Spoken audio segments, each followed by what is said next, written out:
નમસ્કાર, આપ જોઈ રહ્યા છો નેશન પ્લસ ન્યૂઝ. હું છું આપની સાથે હિરલ પંડ્યા. છોટાઉદેપુર જિલ્લાના રાજકારણમાં અને ખાસ કરીને આદિવાસી સમાજ માટે આજે એક ઐતિહાસિક અને ગૌરવની ક્ષણ સામે આવી છે.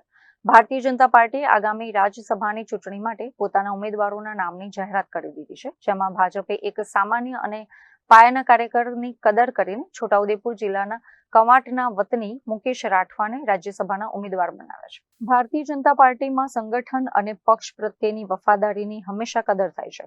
તે વાત છોટાઉદેપુરના મુકેશ રાઠવાની પસંદગીથી ફરી એકવાર સાબિત થઈ ગઈ છે.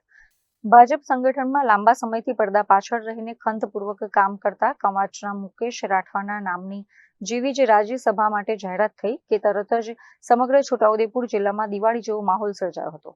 ભાજપના કાર્યકરોએ ઢોલ નગારાના તાલે ગરબે ઘૂમીને અને આતિશબાજી કરીને આ નિર્ણયને વધાવી લીધો હતો. મુકેશ રાઠવાએ એક સામાન્ય કાર્યકરથી શરૂ કરીને રાજ્યસભાના ઉમેદવાર બનવા સુધીની સફરમાં ભારે સંઘર્ષ કર્યો છે. તેમની આ સંગઠનાત્મક ક્ષમતા અને કાર્યનિષ્ઠાને ધ્યાને રાખીને કેન્દ્રીય નેતૃત્વ દ્વારા આ મોટો મોકો આપવામાં આવ્યો છે. મુકેશ રાઠવાની પ્રોફાઇલ પર નજર કરીએ તો તેઓ ઉચ્ચ શૈક્ષણિક લાયકાત પણ ધરાવે છે. તેમણે આર્ટ્સ ફેકલ્ટીમાં અનુસ્નાતક એટલે કે પોસ્ટ ગ્રેજ્યુએશન સુધીનો અભ્યાસ પૂર્ણ કર્યો છે અને હાલમાં તેઓ કાયદાનો એટલે કે LLB નો પણ અભ્યાસ કરી રહ્યા છે. ભૂતકાળમાં તેઓ ગુજરાત ભાજપ પ્રદેશ યુવા મોરચાના વાઇસ પ્રેસિડેન્ટ તરીકે પણ યુવાનોને સંગઠિત કરી ચૂક્યા છે. ભારતીય જનતા પાર્ટી કેન્દ્રીય ચૂંટણી સમિતિ દ્વિવાર્ષિક ચૂંટણીમાં ગુજરાતમાંથી રાજ્યસભાના સભ્ય તરીકે મારી પસંદગી કરવામાં આવી છે. ત્યારે હું એક ગૌરવની લાગણી અનુભવું છું અને દેશના યશસ્વી પ્રધાનમંત્રી શ્રી નરેન્દ્રભાઈ મોદીજીના નેતૃત્વમાં અને માનનીય શ્રી અમિતભાઈ શાહજીના પ્રેરણા અને ભાજપાના રાષ્ટ્રીય અધ્યક્ષ શ્રી નીતિન નવીનજીના માર્ગદર્શનથી કામ કરવાની શ્રેષ્ઠ તક આપી છે. ત્યારે હું ગુજરાત રાજ્યના સન્માનનીય મુખ્યમંત્રી શ્રી ભૂપેન્દ્રભાઈ પટેલજી, અમારા ઉપમુખ્યમંત્રી શ્રી હર્ષભાઈ સંઘવીજી અને અમારા પ્રદેશ અધ્યક્ષ શ્રી જગદીશભાઈ વિશ્વકર્માજી અને અમારા સંગઠનના મહામંત્રી આદરણીય રત્નાકરજીનો હું આ તબક્કે આભાર વ્યક્ત કરું છું.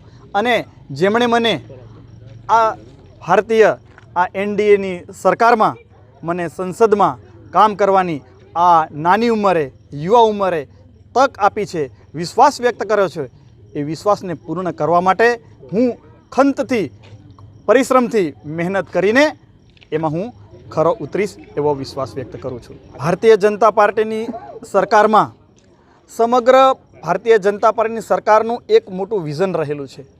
માત્ર ટૂંકા ગાળાનું નહીં પરંતુ લાંબા ગાળાનું વિઝન એટલે 2047માં વિકસિત ભારતનું અમારું વિઝન છે. એ વિકસિત ભારતના નિર્માણમાં યુવાઓને કઈ દિશામાં કામ કરવું જોઈએ, આ ગામડાઓને કેવી રીતે આગળ લાવવા જોઈએ, આંતરમાળખાકીય સુવિધાઓ કેવી રીતે આગળ વધવી જોઈએ અને ભારત એ વિશ્વના દેશોની સાથે વિકાસની હરોળમાં કેવી રીતે આગળ વધવા માટે જે અમારો રોડ મેપ છે, જે અમારું ઘોષણાપત્ર છે, એ ઘોષણાપત્રને પૂરેપૂરું સારી રીતે અમલીકરણ કેમ થાય એ દિશામાં અમે કામ કરીશું.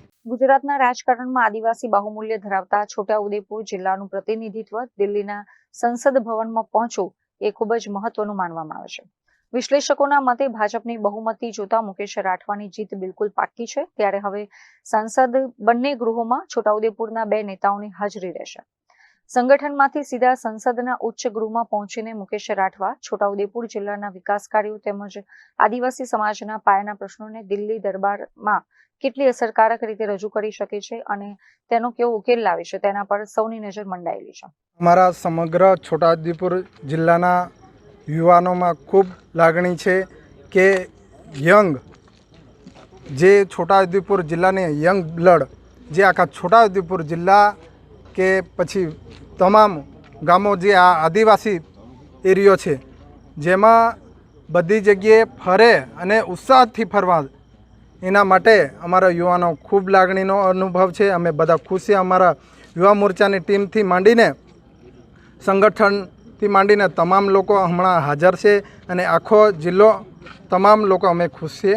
અને આ રાજ્યસભાના સંસદ તરીકે જ્યારે અમારા મુકેશભાઈ આગળ જશે અને નાના મોટા પણ કંઈ પણ કામો બાકી રહી ગયા હશે એ તમામ કામો મુકેશભાઈ કરવાના છે એવી અમે લાગણી અનુભવીએ છીએ. Rehan Patel, nation plus news, Chhota Udepur. સમાચારોના સતત અપડેટ મેળવવા માટે અમારી નેશન પ્લસ ન્યૂઝની YouTube ચેનલને સબસ્ક્રાઇબ કરો, બેલ આઇકન દબાવો અને જોડાયેલા રહો Facebook, Instagram અને Twitter પર. છે.